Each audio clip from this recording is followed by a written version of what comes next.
Welcome to another episode of Out of Spec Dave, where today we're doing a Your EV journey with my new friend Chris. Now, he's living out in Reno. His wife is a doctor. She's doing her residency out there. He spent a little bit of time, believe it or not, in Fort Collins and also lived in Denver. He's got a unique perspective of having kids in an EV, and he's also a real hobbyist with this. So let's talk to Chris. Let's see what he has to share. I think it's going to be an interesting one, and let's get into it, folks.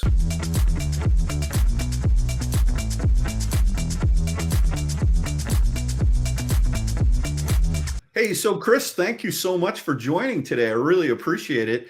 I love your background. I got to be honest, like you look way too young to know who Fred Flintstone is, but Fred I, and Wilma and Barney and I mean, it's just that's you're talking my language. It just brings back Partridge Family, Brady Bunch, Gilligan's Island, all those shows, which probably you don't know, but I know.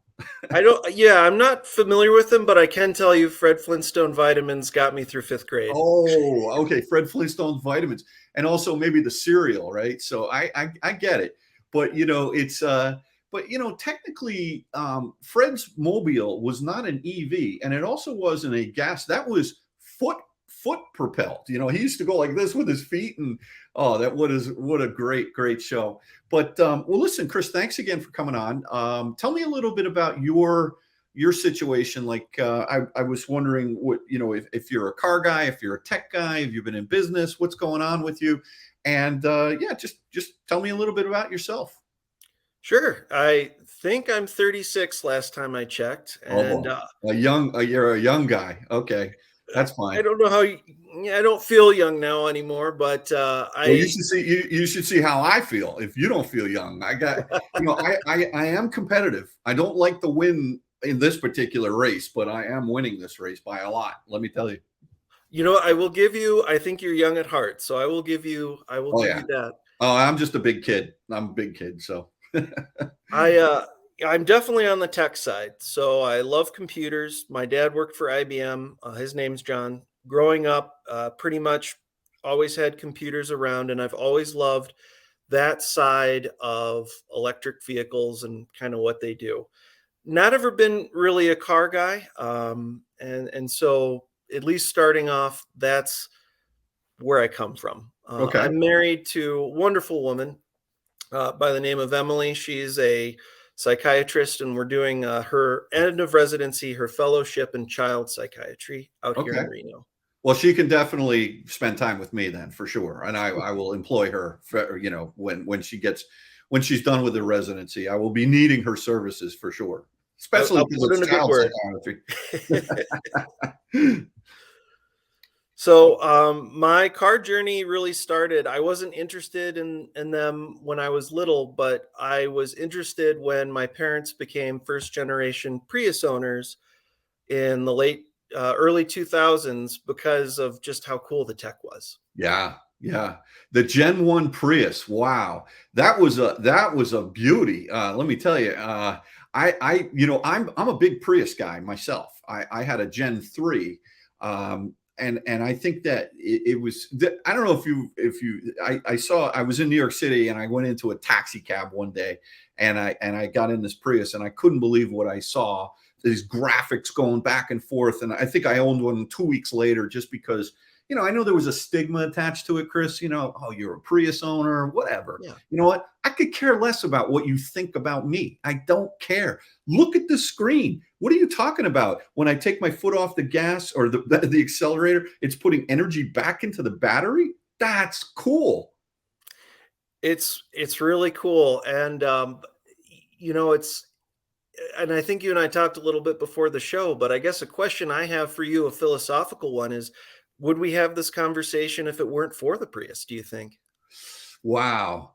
So I think that look, there were a number of vehicles when you think about going back. I mean, going way back. Even if you go to, let's say, some of the early days, there were electric vehicles, and when you think about the oil industry and you think about big business and the investments and squashing certain types of technology for profits and all that, I think that EV1, right, from GM, that was kind of an interesting car. You look at what GM did with the Volt, which was an amazing vehicle in terms of causing disruption in the marketplace. And then I think the Prius, though, became a mainstream. It just was. It was so out there. There were so many of them, and they had a reputation. They had kind of a double-edged sword reputation. What do you mean you're driving a Prius, Dave? I remember I traded in a Range Rover for a Prius. Okay, and people were like, "Have you lost your mind?" And I was like, and it was like not like a baby Range Rover. It was like a full size Range Rover. And I said, "Yeah, I love that too. Don't get me wrong." Um, but there was there was that stigma attached to it, but there was that tech side attached to it, and I think that the Prius really put the concept of hybrid, which a lot of people didn't understand the difference between hybrid and EV and gas or electric, pure BEV, but it put it out there as, wow, there's something new going on here, and it's an electric vehicle, right? And so I think it was instrumental in making the awareness out there to what it is that's going on today. 100%, I think that was a motivating factor. Yeah. Well, and when I think about our experience with it, three things. I had never heard of regenerative braking before Prius. I was never comfortable with a rechargeable battery under the hood until a Prius. And I was never excited about driving cutting edge technology until a Prius. So I think in a couple ways, and I know Toyota gets a bad rep now at the current EV journey, but Yeah, I think back then, I think they really did kind of open the door for our discussion. yeah. So No, I would agree with that. So your parents had a Gen 1, and so you were just a kid, and that was kind of like one of your family cars, or I was in high school at the time. okay. I think I had just gotten my learning permit because 2 weeks after they bought it, we might be the first panel replacement on a Prius in history because we had a family reunion in Kentucky, and I ran into a guardrail in the hills of Kentucky at night in my parents' 2-week-old Prius. Oh no. Oh boy.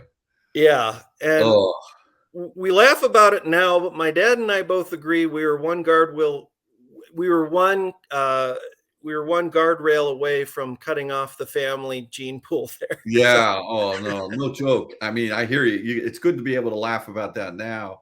But yeah, yeah, so luckily you guys were okay, and yes. maybe pride hurt more than body, but whatever. Some And time so went by before I drove it again. I remember yeah, that much. I know that's bad. And so was it repairable though? You were able to get Oh, it fixed? Yeah. yeah, Okay. it was a couple panels, and Okay. again it was kind of over a hill. What I did was I was just going at night. It's very easy to go too fast because you don't have a gauge of your surroundings, and so I just overestimated the Prius's ability to whip around a corner going up a hill, and Okay. I regret that. But here You're we also are. We're you're still also a here. new driver as well, right? So, there's a lot of potential factors there. And so how long did you keep the Gen 1 for? My parents have been Prius owners from then till now, and I think whenever there's like a new version or when they're just tired of their old car, they turn it in for a new Prius. So they have a third gen or a fourth gen. Are they on the fourth gen yet? Well, listen, did you see the new one that just came out 2 weeks ago? Oh, That yes. thing is really sweet. I was talking to Kyle the other day. I said, "Kyle, there's only one problem with the Prius. It's not pure EV. If that thing were pure EV, holy smokes. I mean, I'm interested in that car. The design of that thing is really, really nice. I love the Yes. look of it.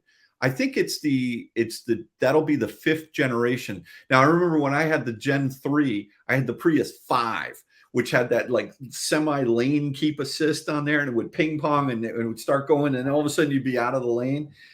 It was terrible, but it gave me a glimpse into not only the EV world but also the ADAS world in terms of Mhm. driver safety and steering and all of that, and adaptive cruise. And so it's funny how it seems like a lot of electric vehicles have it's not just the electric propulsion component of it, but they are tied together with seemingly, automated driving of some capacity, and now that's much more crept over into internal combustion as well. Yeah, but the yeah, so your parents are they're lifelong. They're you know what the plural of Prius is? Do you know this? This is a quiz. Oh, I'm gonna fail this part. It's Prii? Prii. Okay, I got it. All right. I don't really know if that's true, but we joke about that in the Connor family. The Prii.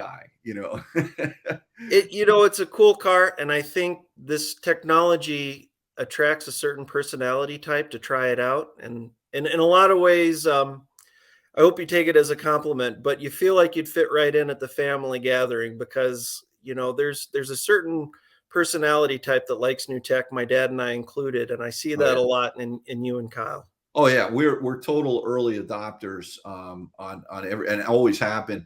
I remember that when the iPad came out, and we stood online for forever, and we finally got, and Kyle wanted it. Oh, Dad, I got to get the iPad.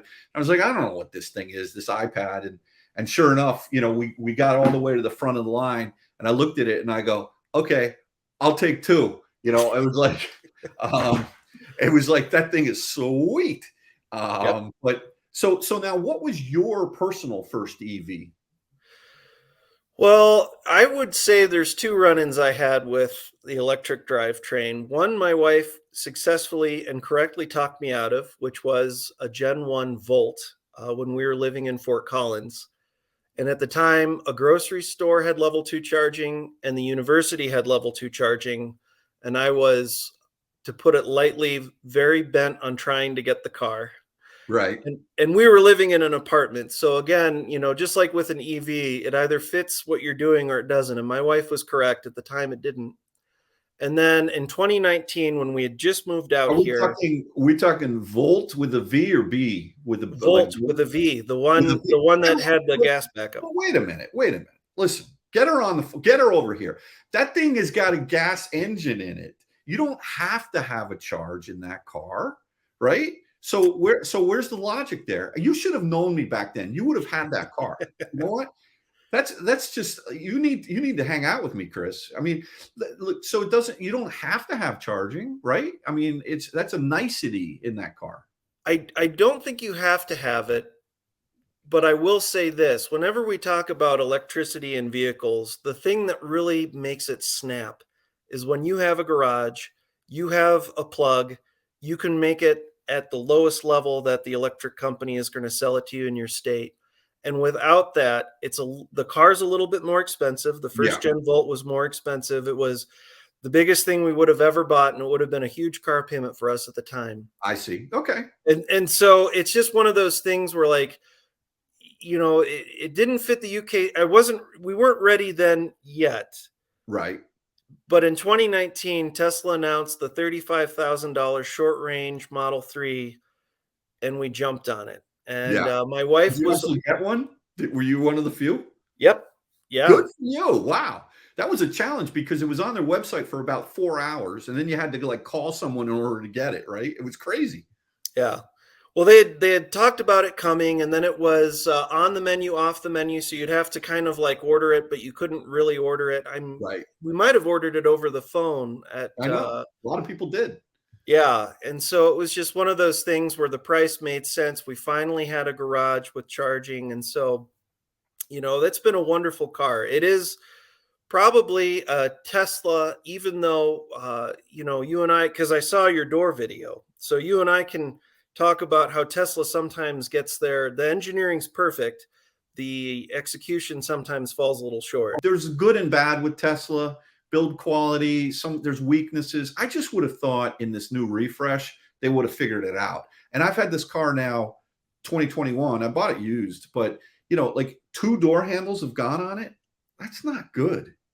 No, So but that's a mark of genuineness, that you're willing to go out and make a video about a car you really like, but warning people that, hey, this car I really like has had a couple issues throughout the models. yeah, and also, Chris, the other thing is, look, in whatever you do, um, there's always going to be problems. All right. And I'm not saying everything has got to be perfect or anything like that.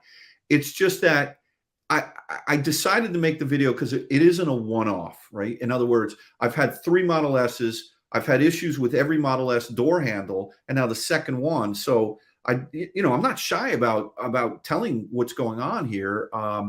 It's seemingly that there's a disproportionate amount of issues with that particular model, with the door handle. And I love the door handle. I love the way it presents. I don't like the 3 and the wide door handles. I mean, I get used to it, but like anything else, you kind of do. But we just had this Y here.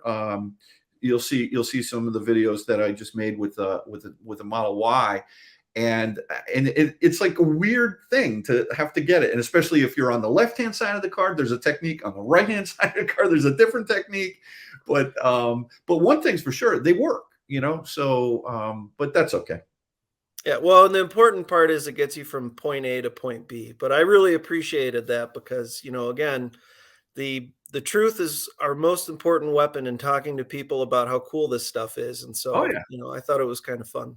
Yeah, no, that's good. That's good to hear. So you've had the Model 3, obviously a rear wheel drive. Kyle had a rear wheel drive Model 3 a while ago, and they're great cars. I mean, fantastic cars. Now, where you live, you're in Reno now, correct? Correct. So you don't have to drive far to get some serious snow. Do you take that car up into the mountains?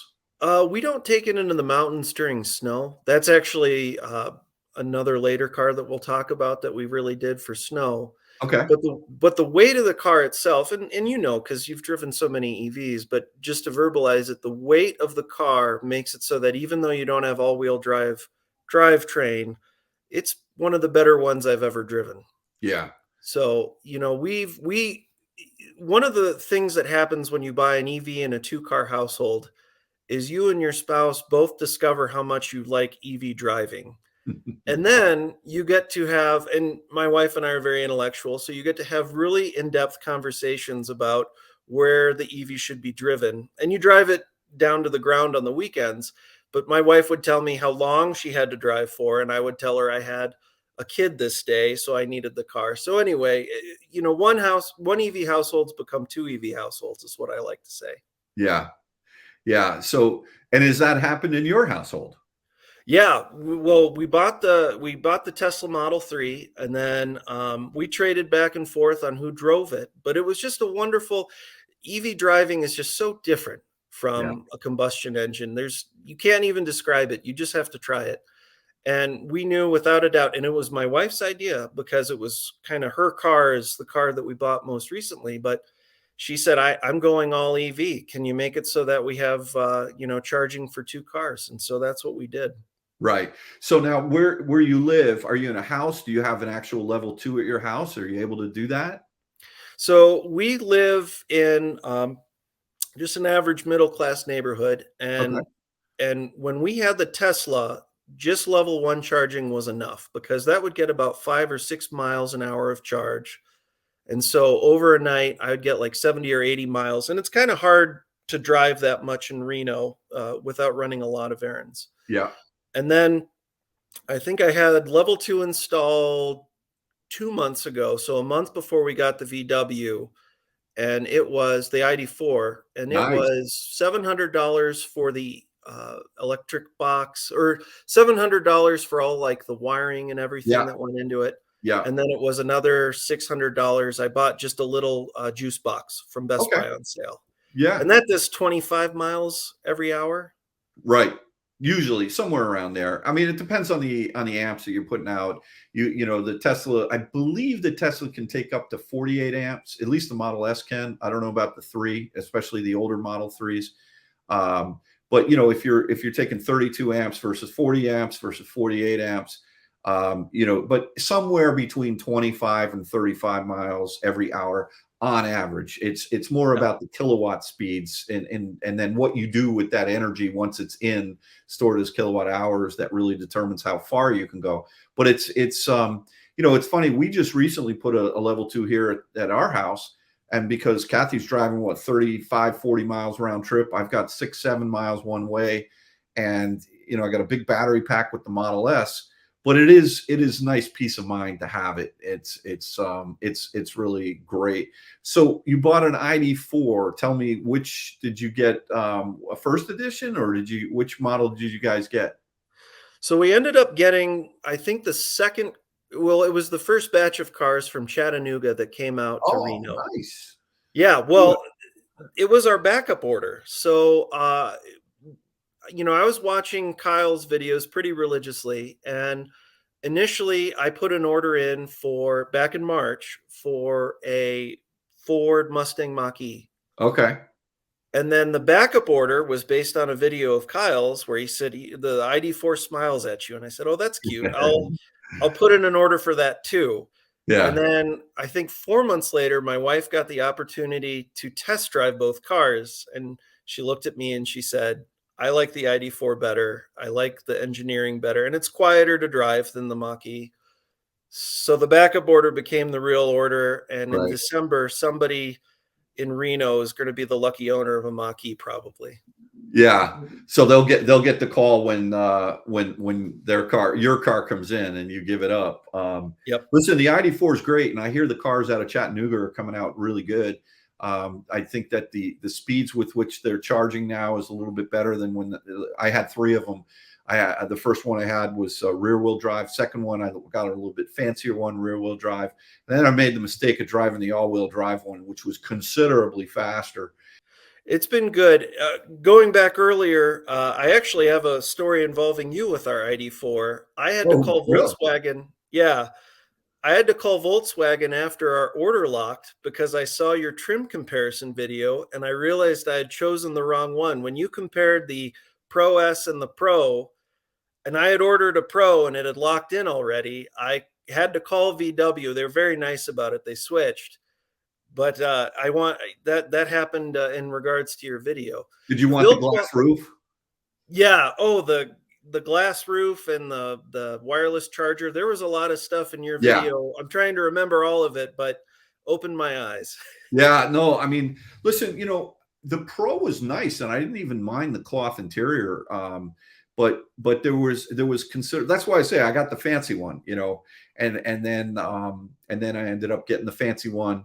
And the one that I got, the fancy one that I got, the rear wheel drive, that was a Pro S with I don't know, some other $1,500 option. I forget what they call it back then. And then I ended up getting a Pro S without that, in that sort of gray color. What color ID4 did you get? We ended up with black. So Black? Okay. black interior, I believe. Yeah. And does the black interior out of Chattanooga now still have the brown dash, or did they kill that? No, it's all black, and it might Okay. be gray. I'm not sure. We did because in the new models, it's hard to mix and match interiors. They force you to choose one or the other. Yeah. Yeah, well, when I first saw that black and brown interior, that baseball glove color, I was like, "Oh man, I don't know." There must have been some of the design guys in Germany were out drinking, I didn't like it. And then it kind of grew on me, and I sort of did like it. It had sort of like, and I'm not into smoking cigars, but it almost like, a cigar smoking lounge area of some sort with dim lights and some jazz music playing or what have you. And I really enjoyed that car. So, okay, so when the wife has both sets of keys in the morning and she can choose either the Model 3 or the ID4, what's her go-to rig? Oh, it's the ID4 is her car for Okay. sure. And then I finally get to drive, not that I didn't mind. I got to drive it a lot in the meantime, but I am firmly planted in the Model 3 with the kids. And what did she replace? What did she get rid of to get the ID4? So we sold a Toyota Venza SUV, and Oh man, the Venza. What a and listen, great cars. I mean, it's like, yeah, I don't know what it is about the name Venza though. It's just, like certain words disturb me, and then I love other words. And I don't know what it is. Like I could hear a bunch of MBAs in some room going, "How about Venza?" It's like, oh man, come on. It's just, but nothing. It is a great vehicle. There's no doubt about it. But the name just like, I don't know. It the just never name is Milk Toast. Yeah, no, you're right. just I don't know That's a what it good was call. about. I know that sounds stupid, but Yeah. wow. So tell me a little bit about your situation with kids and EVs. How do the two go together? Is it peanut butter and jelly, or is it oil and water?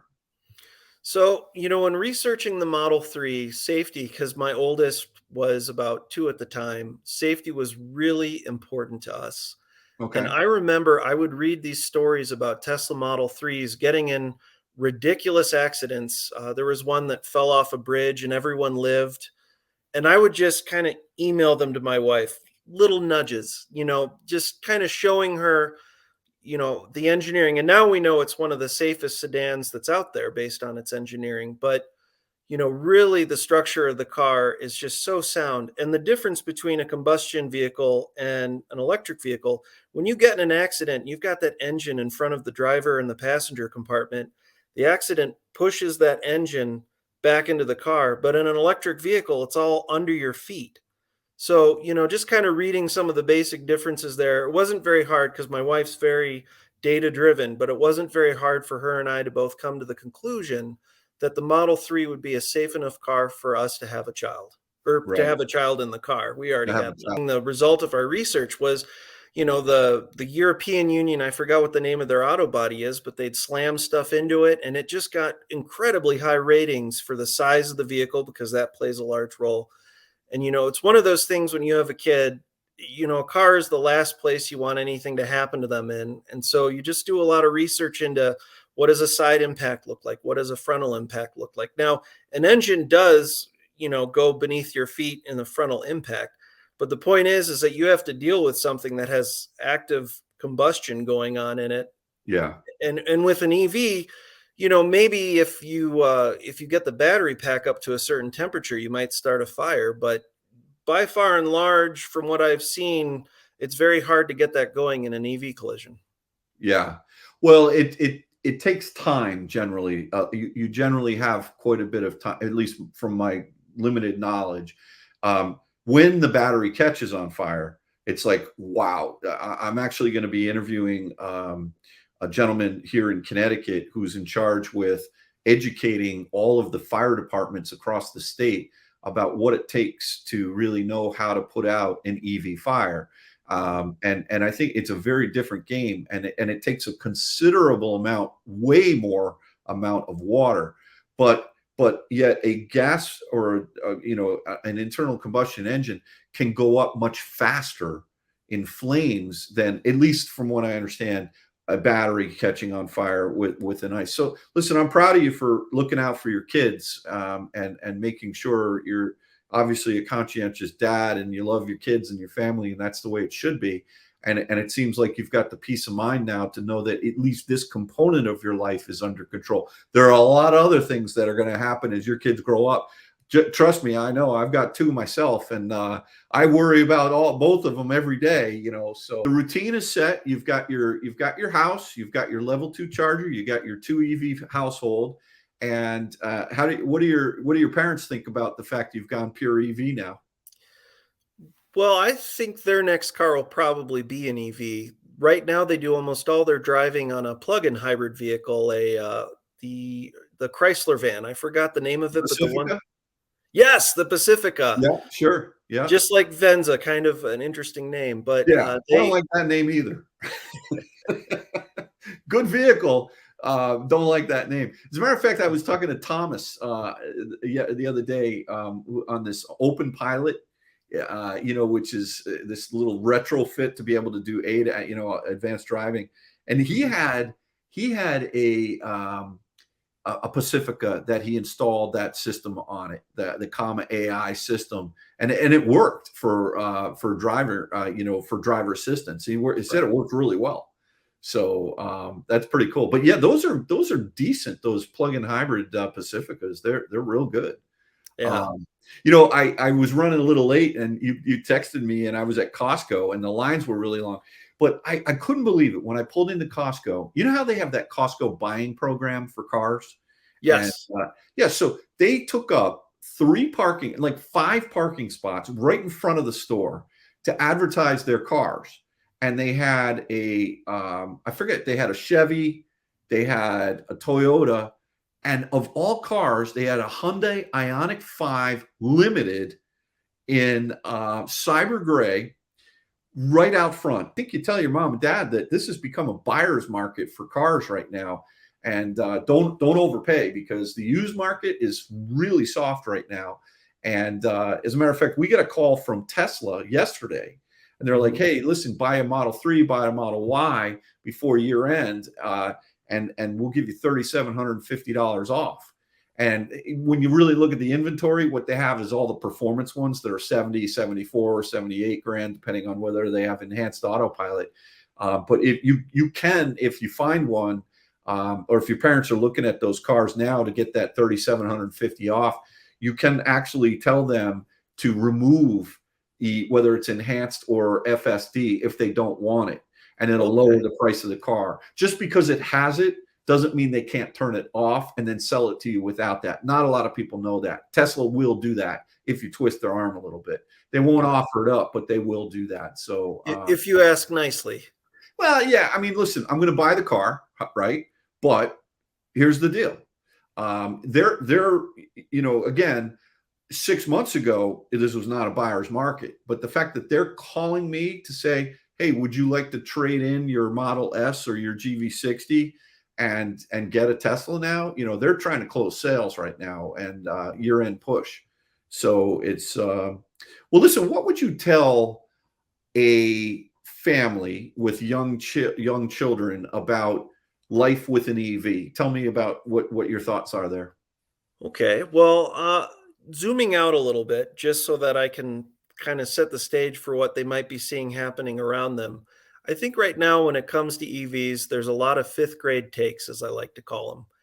In fifth grade, you learn complex math problems, but if you forget a part, the answer looks completely different. And I think a lot of that's going on social media, where people are talking about an EV, but they're forgetting, I don't know if on purpose or not, but they're forgetting a part of the equation that makes it sound very different from how it is. And so, really, what I would tell anybody looking for a car, because if you're weighing an EV, you need to avoid the fifth grade takes, is you should go to YouTube. There's a wonderful community. Obviously, yourself is included, but you really want to talk to people that either have owned the car, or you want to just basically rent the car for a week to try it out yourself. And, if I want to know what it's like to live with a car, I look at one of Dave, your interviews. If I Mm, want to know what it's like for someone to drive a car and what the driving experience is like, Kyle Connor says it best like no one else does. yeah, yeah, Tom Malogny is who I went to when I was looking state of charge, when I was looking to see, what kind of charging equipment was okay, yeah, and yeah. so forth and so on. There's a lot of YouTubers out there, but at the end of the day, I would just say, try to avoid making your opinion based on somebody's, 140 character tweet, or, whatever it is nowadays, because at the end of the day, people that drive EVs really understand if it's a fit for your family, and everyone else might just have an opinion on it. People just need to go out and just drive one, right? And your idea about going out and renting one and having an extended time with one is a great idea. Live with it for a week or so and see what it's like, because I think you'll find it to be fascinating. And I actually, there'll be a video coming out in about a week here that's along those lines from myself. So stay tuned for that. But yeah, well, Chris, this has been great. I really appreciate it, and your insights are wonderful. If money were no object, and hopefully, if your wife, once she finishes her residency, she starts bringing in the big bucks. Okay, you know what I'm saying? Like, what's the vehicle of choice? What's the dream vehicle for you? On my short, well, you'll have to forgive me if I butcher the name, but Volvo in 2024 is coming out with a three-row SUV called the EX90, and it has Okay. four things that I think are pretty interesting to us EV guys. It has safety, because it's a Volvo product and they think of that foremost. It has long range. It has vehicle to home. And it also will have systems that look inside the car to help the car maintain its temperature, in case, and every parent's worst nightmare is accidentally leaving the most precious thing, a kid, or, if you're a dog lover, a pet, Yeah. inside your car. And Right. Volvo's got technology that will keep the climate system running, supposedly, if it detects sounds within the cabin. So I'm really excited for that one. The only thing you'd have to add to that to make it perfect in my book would be you'd have to add battery chemistry that can go through a lot of cycles because I'll drive it into the ground. Right, right. Okay. Well, that's good. That's an interesting answer. That I did not expect that answer. And look, Volvo's putting out some amazing products, and I think that they are really, and they always have been, safety first. And I think that's a good note to end on. I've enjoyed this chat. You and we're going to keep in touch. I feel like we could be friends. I think we are friends. We are. Yeah, I've known you've you. got a seat at the table. You just I've come known you by. for at least an hour and 15 minutes here. We're old, we go back way, way back, way back. Plus, I like Reno, I must admit. I've had a couple of nights there, which I don't think I remember, or at least I won't admit. And I love the skiing as well out there. Yes. Just to fly into Reno and get out there. But well, listen, thanks again, Chris, for joining. I think these are interesting perspectives. It's very interesting to hear. Best of luck to your wife finishing up her residency. Where do you think you guys are going to end up? Are you going to move back to Fort Collins and become Kyle's neighbor, or where do you think you're going to end up after Reno? There's a high chance we'll run into Kyle again sometime in the future. We Ooh. do miss the Front Range. We miss Fort Collins, and I think Timnath was one of the names, which is just south of Fort Collins, was one of Yeah, the names that we were throwing back and forth. yeah, But it comes higher of mind when I see him filming a video off of College Avenue, one of the main roads out there. So yeah, yeah. He lives right off of there. It's like he's right there. it's a And small world. to go up to, what is that, Horsetooth Reservoir, and this just beautiful. I mean, within 10 minutes you're in God's country. It's just so amazing. All right, well, listen, everyone, thank you very much for watching another episode of Out of Spec Dave. Chris, thank you again for your time today, and we'll catch you on the next one. So Pleasure. take care, everyone. Have a good night.